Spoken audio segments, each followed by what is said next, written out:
فضلتكم على العالمين صدق اللہ العظیم. سامعین محترم اور معزز ساتھی،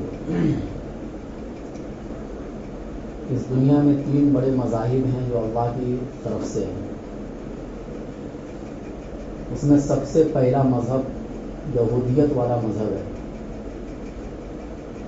جن کے پیغمبر حضرت موسیٰ علیہ السلام اور جن کو اللہ تعالیٰ نے ایک کتاب تورات عطا فرمائی تھی. ہزاروں سال تک اللہ نے ان کو پیغمبر عطا فرمائے.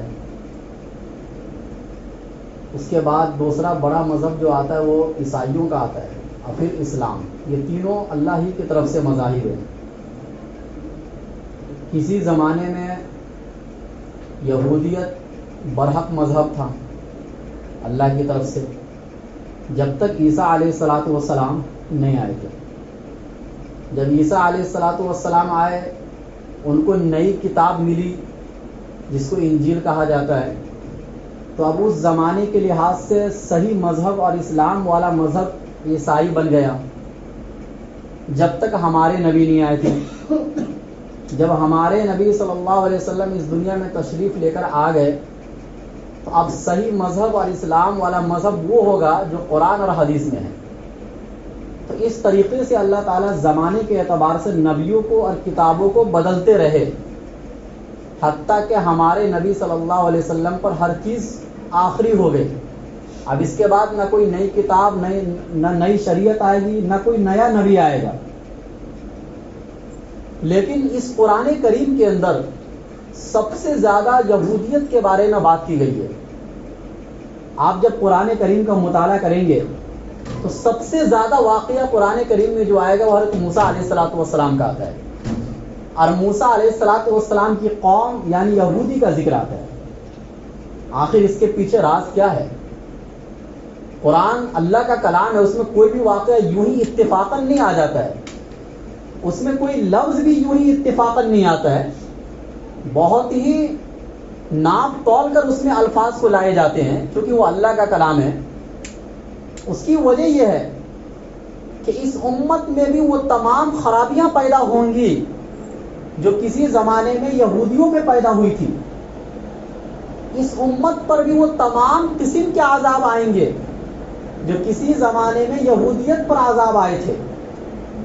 اور اس امت سے بھی اسی طریقے سے مسجد اقصی کو چھینا جائے گا جس طریقے سے کسی زمانے میں انہی یہودیوں سے اس زمانے کے غیر مسلم لوگوں نے چھینا تھا. یہ الگ بات ہے کہ ہم سے چھیننے والے وہی لوگ ہوں گے جو کسی زمانے میں برحق مذہب تھے اور جن سے چھینا گیا تھا، اور جو مسجد اقصی کو آباد کرنے کے لیے لڑ رہے تھے کسی زمانے میں، آج اسی کے نسل کے کچھ لوگ اسی کو ویران کر رہے. لیکن ہمارا اور یہودیت کا جو طور طریقہ وہ ملتا جلتا ہوگا. اس لیے قرآن میں یہ واقعات بہت تفصیل سے بیان ہوئے. ہر پارے میں، ہر سورہ میں کسی نہ کسی درجے میں اللہ تعالیٰ موسیٰ علیہ السلام اور ان کی قوم کا ذکر کرتے ہیں. اس لیے اللہ کے نبی صلی اللہ علیہ وسلم نے فرمایا لَتَتْبَعُنَّ سَنَنَ مَنْ كَانَ قَبْلَكُمْ، تم ضرور بھی ضرور ان لوگوں کی پیروی کرو گے جو تم سے پہلے گزر گئے. مراد اس سے یہود و نصارہ ہے. شبرم بھی شبرن و ذراعن بھی ذراعن، ایک ایک بالش ناپ کر ان کی پیروی کرو گے. ایک حدیث میں تو اللہ کے نبی نے فرمایا حذو النالی بالنالی، جیسے ایک جوتا دوسرے جوتے کے برابر ہوتا ہے، یعنی ایک پیر کا جوتا دوسرے پیر کا جوتا دونوں برابر ہوتا ہے نا، کمی زیادتی نہیں ہوتی ہے. اسی طریقے سے تمہارے میں اور یہودیت میں کوئی فرق نہیں ہوگا. ایک زمانہ ایسا بھی آئے گا، ایک زمانہ ایسا بھی آئے گا. اور آپ جب قرآن کریم کو کھول کر دیکھیں گے، اب قرآن کریم میں جن جن برے اوصاف یہودیت کے بیان کیے گئے ہیں، آج مسلمانوں میں وہ سارے اوصاف موجود ہیں. اور حد تو یہ ہو گئی کہ یہودیت کے وہ اوصاف جو قرآن نے بیان کیے ہیں وہ تو یہودیت میں پائے جاتے ہیں، آج بھی پائے جاتے ہیں، بلکہ بڑھ کر پائے جاتے ہیں. لیکن مسلمان ہونے کے جو اوصاف قرآن نے بیان کیے تھے وہ آج ہم میں موجود نہیں ہے. یہ فرق ہو گیا.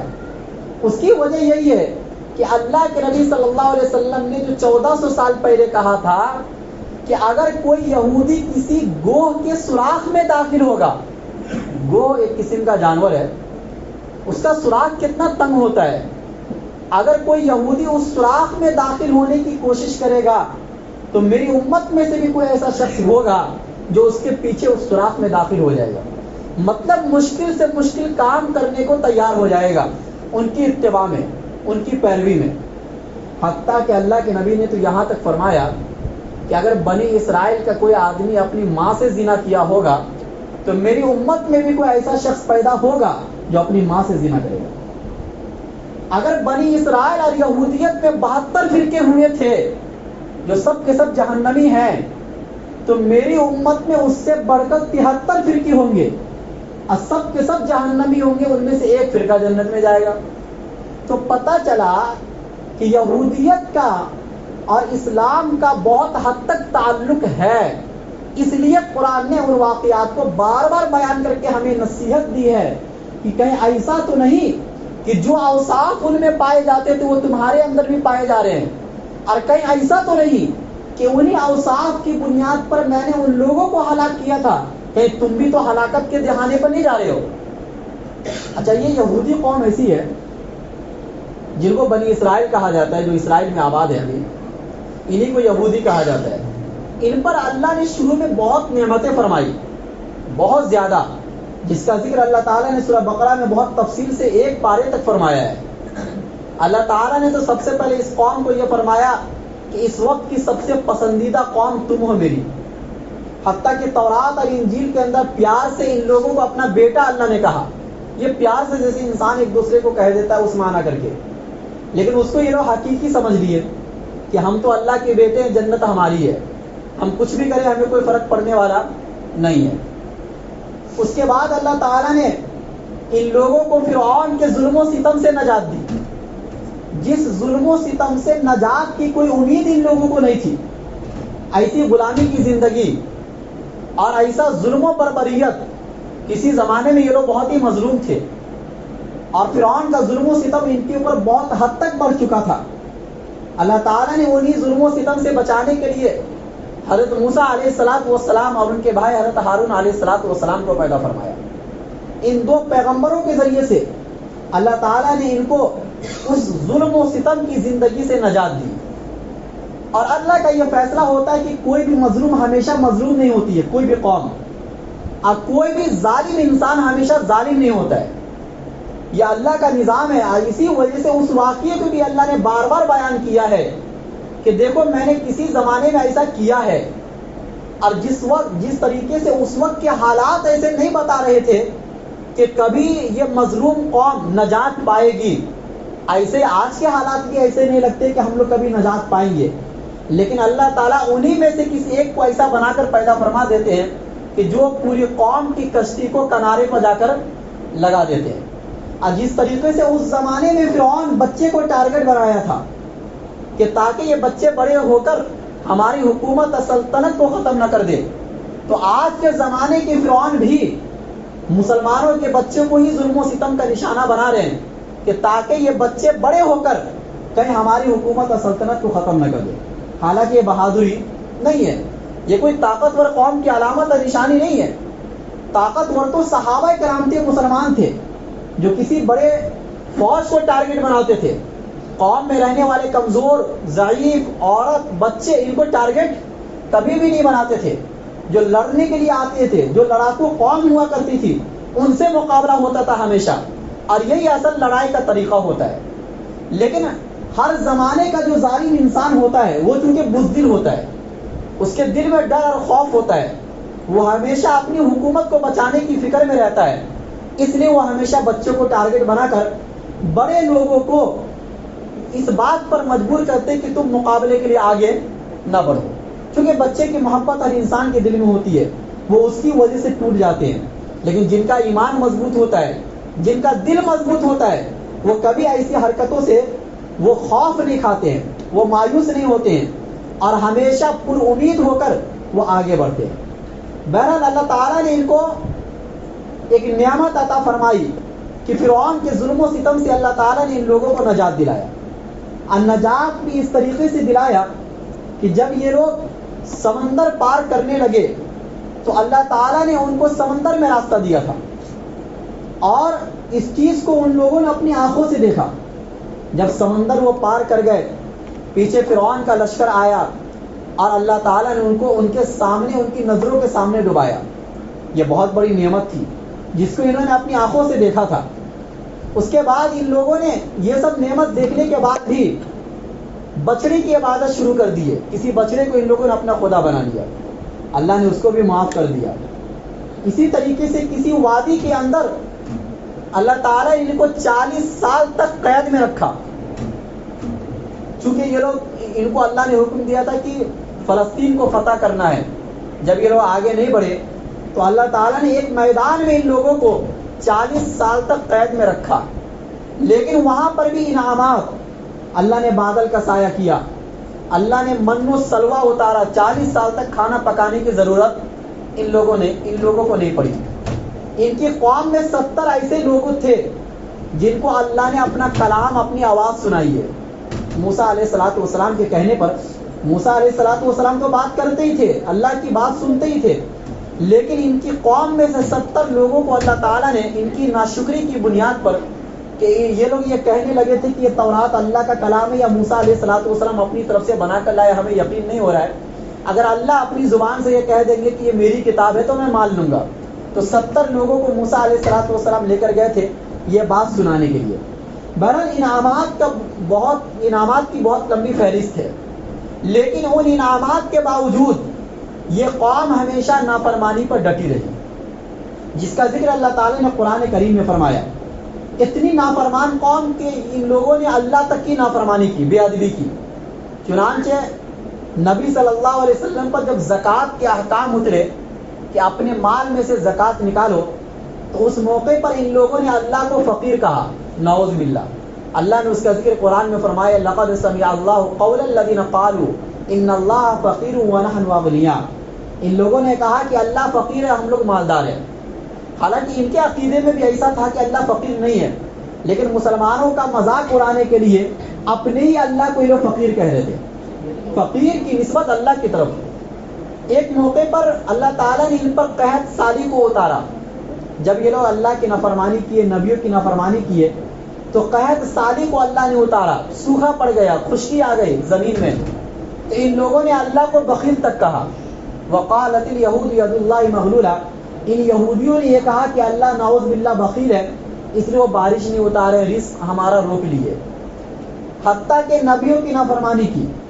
اللہ کے نبی کی مجلس میں لوگ بیٹھتے تھے مسلمان بن کر، اور یہ کہتے تھے کہ ہم آپ کے پیروکار ہیں، ہم نے آپ کے اوپر ایمان لے کر آیا، لیکن ان کے دل میں ایمان نہیں ہوتا تھا. یہ لوگ اللہ کے نبی کو چرواہا بولتے تھے، نعوذ باللہ. لفظ ایسا استعمال کرتے تھے کہ ایک طرف دیکھا جائے تو اس کا معنی اچھا ہو، لیکن ان کے دل میں کھوٹ ہوتا تھا، اور وہ معنی استعمال کرتے تھے چرواہے والا. یہ پیغمبر ہمارے چرواہے ہیں، نعوذ باللہ. حتیٰ کہ انہوں نے اپنے نبیوں کو قتل کیا ہے. قرآن نے اس کا ذکر کیا، وَقَتْلِهُمُ الْأَنْبِيَاءَ بِغَيْرِ حَقٍّ. ان لوگوں نے نبیوں کو قتل کیا ہے. یعنی اللہ کے پیغمبر جب آتے تھے اس زمانے میں، اور ان کے اندر کی برائیوں کو نکال کر، کھول کر وہ پیغمبر بیان کرتے تھے، تو یہ چیز ان کو اچھی نہیں لگتی تھی. یہ سود کھاتے تھے. سود کے خلاف جب پیغمبر سمجھاتے تھے تو وہ پیغمبر کو قتل کر دیتے تھے. یہ لوگ جھوٹ بولتے تھے. جب جھوٹ کے خلاف پیغمبر سمجھاتے تھے تو پیغمبر کو پکڑ کے قتل کر دیتے تھے. یہ اس قوم کی برائی تھی کہ انہوں نے نبیوں کو، ایک دو نبی نہیں، بڑے بڑے پیغمبروں کو ان لوگوں نے قتل کیا ہے. حتیٰ کہ عیسیٰ علیہ السلام کے پیچھے بھی یہ لوگ پڑے ہیں قتل کرنے کے لیے. لیکن اللہ تعالیٰ کا چاہنا ایسا ہوا کہ اللہ تعالیٰ نے عیسیٰ علیہ السلام کو زندہ آسمان پر اٹھا لیا، چونکہ ان کو آخری وقت میں آنا تھا. لیکن جن کو آخری وقت میں نہیں آنا تھا ان نبیوں کو ان لوگوں نے قتل کیا. اگر آپ غور کریں گے، میں نے 3 باتیں بیان کی ابھی. ایک تو یہ اللہ کی بے ادبی کرتے تھے، یہ لوگ نبیوں کی بے ادبی کرتے تھے. نمبر 3، نبیوں کو قتل کرتے تھے. آج کے مسلمانوں کے اندر بھی اگر آپ غور کریں گے تو کھلم کھلا اللہ کی بے ادبی تو نہیں کر سکتے ہیں، لیکن اپنے اعمال کے ذریعے سے اللہ تعالیٰ کی بے ادبی ضرور کرتے ہیں، اپنے کردار کے ذریعے سے، اپنے غلط اخلاق کے ذریعے سے اللہ کی بے ادبی کرتے ہیں، اللہ کے کلام کی بے ادبی کرتے ہیں، اللہ کے نام کی بے ادبی کرتے ہیں، پیغمبروں کی سنت کا مذاق اڑاتے ہیں، پیغمبر کی سنتوں کا مذاق اڑاتے ہیں اور ہر لمحہ اڑاتے ہیں۔ اگر ان کو سمجھایا جائے تو بھی ان کو سمجھنے کو کوئی تیار نہیں ہے۔ آج کل کتنے مسلمان ایسے ہیں کہ جو سنت والا لباس، سنت والا چہرہ اور سنت والا ہر چیز ان کی زندگی کے اندر ہو، یہ نہیں دیکھ سکتے آپ اور نہ بتا سکتے کسی کو۔ یہ کیا ہے؟ یہ نبیوں کا مذاق ہے، یہ نبیوں کی بے ادبی ہے، یہ نبیوں کے ساتھ کھلا مذاق ہے۔ جو یہودیوں میں تھا وہی آج مسلمانوں میں بھی ہے۔ اسی لیے اللہ تعالیٰ نے یہودیت کا ذکر بہت تفصیل سے قرآن میں فرمایا۔ اچھا، اس زمانے کے یہودی نبیوں کو قتل کر دیتے تھے۔ آج نبی تو نہیں آ سکتے ہیں، لیکن نبیوں کے وارث علماء ہیں۔ اللہ کے نبی صلی اللہ علیہ وسلم نے فرمایا ان العلماء ورثۃ الانبیاء، یہ علماء نبیوں کے وارث ہیں۔ آج بتائیے کہ اگر کوئی عالم حق بات بیان کر دے کسی مجمع کے اندر، کسی مجلس کے اندر، اور اس میں کوئی ایسا آدمی ہو جو سود کھاتا ہے، اس میں کوئی ایسا آدمی جو زنا کار ہے، اس میں کوئی ایسا آدمی جو شرابی ہے، تو اس کو برا لگتا ہے، بلکہ کبھی کبھی وہ آدمی اس عالم کی دشمنی اپنے دل میں بیٹھا لیتا ہے اور کسی نہ کسی وقت اپنا بدلہ وہ لے لیتا ہے۔ آج آپ سنیں گے بہت سے ایسے واقعات کہ علماء کو قتل کر دیا گیا، اور قتل کرنے والا کوئی غیر نہیں ہوتا ہے، اپنے مسلم ہوتے ہیں۔ کون ہوتے ہیں؟ اپنے مسلم ہوتے ہیں۔ تو انہوں نے نبیوں کو قتل کیا تھا اور ہم نے نبیوں کے وارث کو قتل کیا، اس لیے کہ اب نبی کا دور نہیں آئے گا، کوئی نبی ہمارے سامنے نہیں ہے۔ اگر نبی ہوتے تو نبی کو بھی قتل کر دیتے۔ حالات ایسے ہیں، انسان اس حد تک دنیا سے پیار اور محبت کرنے لگا کہ اگر قرآن اور حدیث کی روشنی میں کوئی عالم ان کو صحیح بات بھی اگر سمجھائے گا تو وہ اس کو سننے کو تیار نہیں ہے، بلکہ اس کے خلاف دشمنی بیٹھا لیتے ہیں۔ حالانکہ اللہ کی طرف سے علماء کو یہ حق ہے کہ قرآن حدیث کی روشنی میں وہ کسی کو بھی کچھ بھی بول سکتا ہے۔ وہ ایک مجمع میں بیٹھ کر جو عوام کی گمراہی ہے یا محلے میں جو برائی پائی جا رہی ہے، وہ چاہے کسی بھی انسان کے اندر ہو، اس کو بولنے کا حق اور سمجھانے کا حق علماء کو اللہ کی طرف سے ہے۔ یہ کسی بھی انسان کو برا ماننا یہ اس کا اپنا اختیار نہیں ہے۔ اگر آپ علماء کی کسی بات کو برا مانتے ہیں، حالانکہ وہ بات قرآن اور حدیث کی روشنی میں، تو آپ علماء کی بات کو برا نہیں مان رہے، بلکہ آپ قرآن اور حدیث کی بات کو برا مان رہے، آپ اللہ کی بات کو برا مان رہے ہیں، آپ نبی کی بات کو برا مان رہے ہیں۔ مثال کے طور پر میں نے سود کے اوپر بیان کیا۔ آج زیادہ تر مسلمان ایسے جو سود میں ملوث ہے، وہ نہیں چاہتے کہ ان کا مال اور دولت جو بینک میں جمع ہے وہ یہ ایک بار ہی ختم ہو جائے۔ اب ان میں سے کوئی ایسا آدمی جس نے اپنے دل میں ٹھسن بیٹھا لی کہ یہ تو میرے خلاف بیان کر رہا ہے، کیا اس نے بول دیا کہ یہ میرے خلاف بیان کر رہا ہے، اور اس نے اپنے دل میں دشمنی بیٹھا لی کہ یہ گویا کہ قرآن میں جو سود کے خلاف جو آیتیں اتری ہیں، آپ اس آیت کے خلاف ہیں، آپ قرآن کی اس آیت کے خلاف ہیں۔ بہرحال یہ تین برے اوصاف، چوتھے اوصاف یہودیوں کے کہ وہ لوگ اللہ کی کتاب کو بدل دیتے تھے۔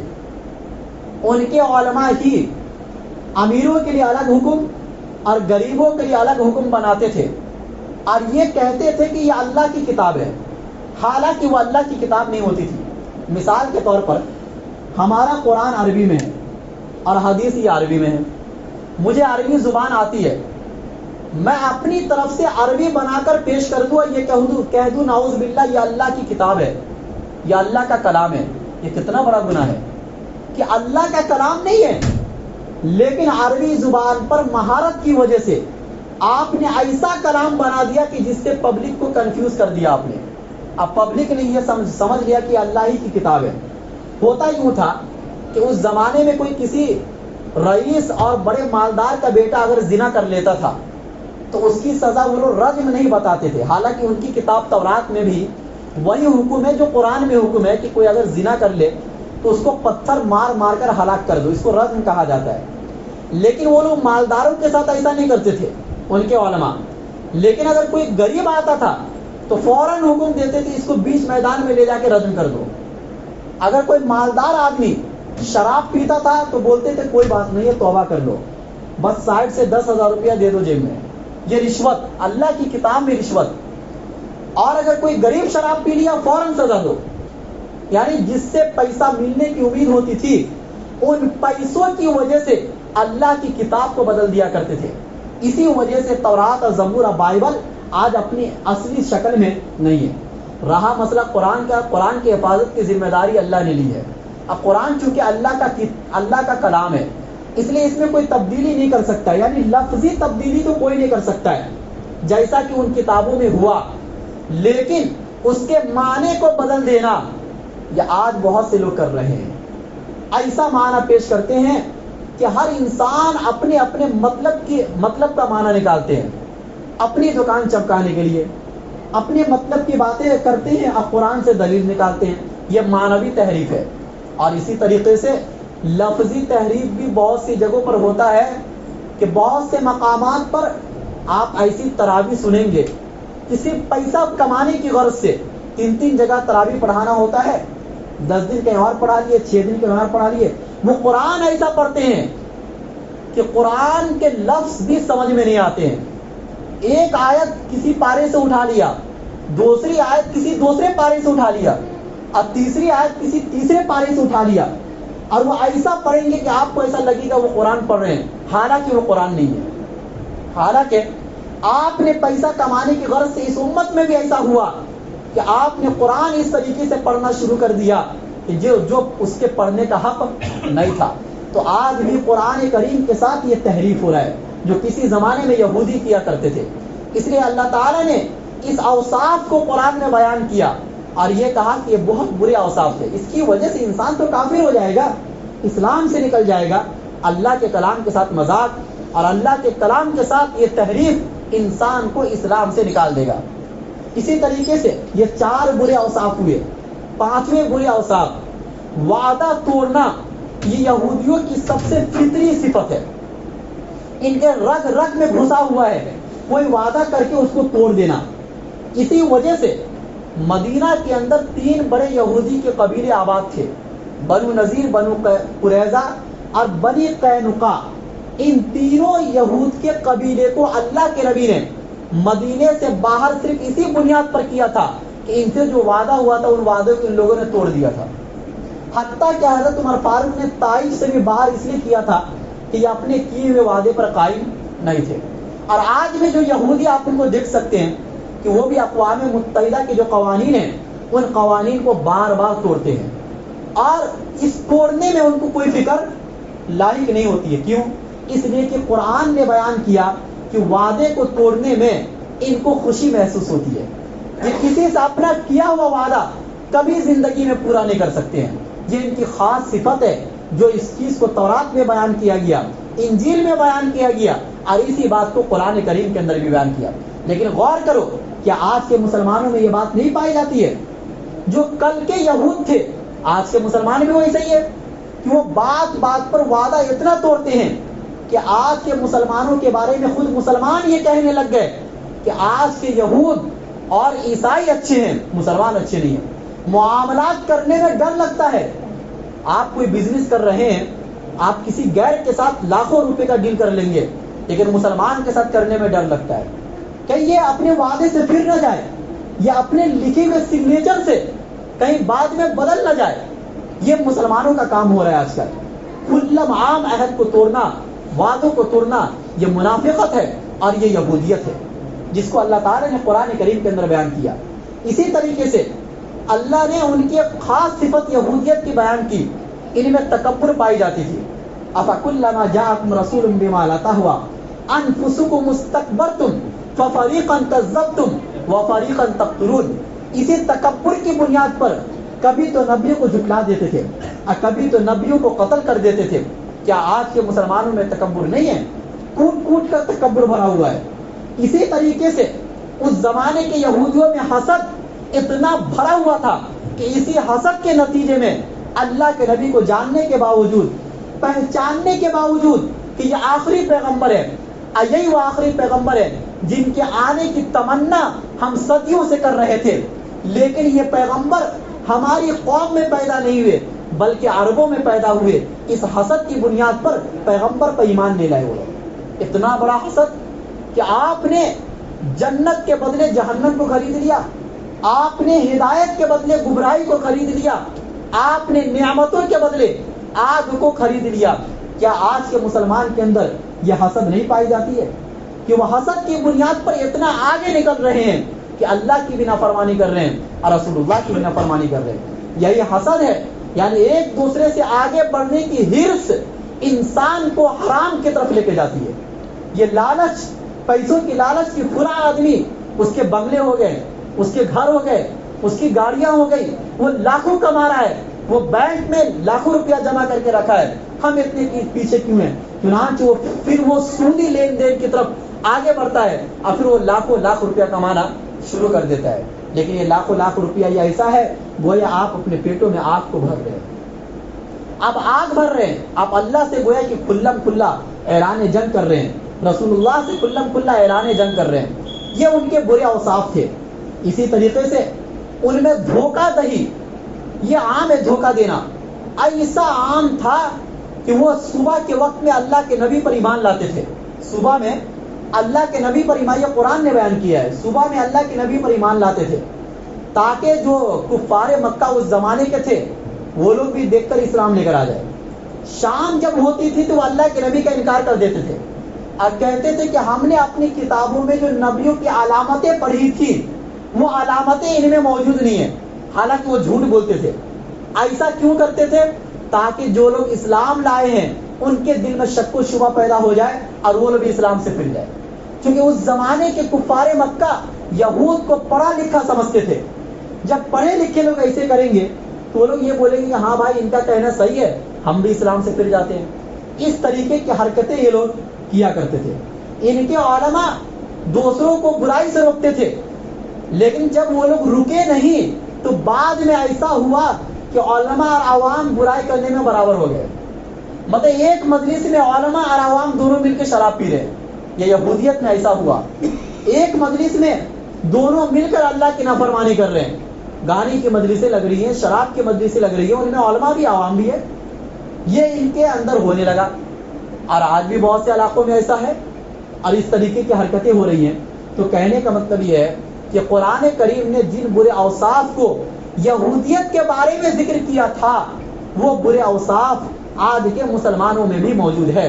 اور اسی چیز کو اللہ کے نبی صلی اللہ علیہ وسلم نے 1400 سال پہلے فرمایا تھا کہ زمانہ ایسا آئے گا کہ تم ضرور بھی ضرور یہود اور نصارہ کی پیروی کرو گے, ایسی پیروی کرو گے کہ جس طریقے سے ایک جوتا دوسرے جوتے کے برابر ہوتا ہے ایسی برابری تم کرنے کی کوشش کرو گے, بلکہ اس برابری میں کبھی کبھی تم ان سے آگے بڑھ جاؤ گے.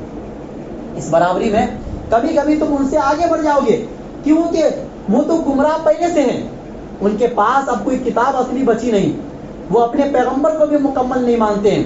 لیکن ہم مسلمانوں کے پاس تو اصلی کتاب موجود ہے, قرآن موجود ہے, پیغمبر کی سنت موجود ہے, لیکن اس کے باوجود بھی ہم یہودیت کے اوصاف سے باز نہیں آتے.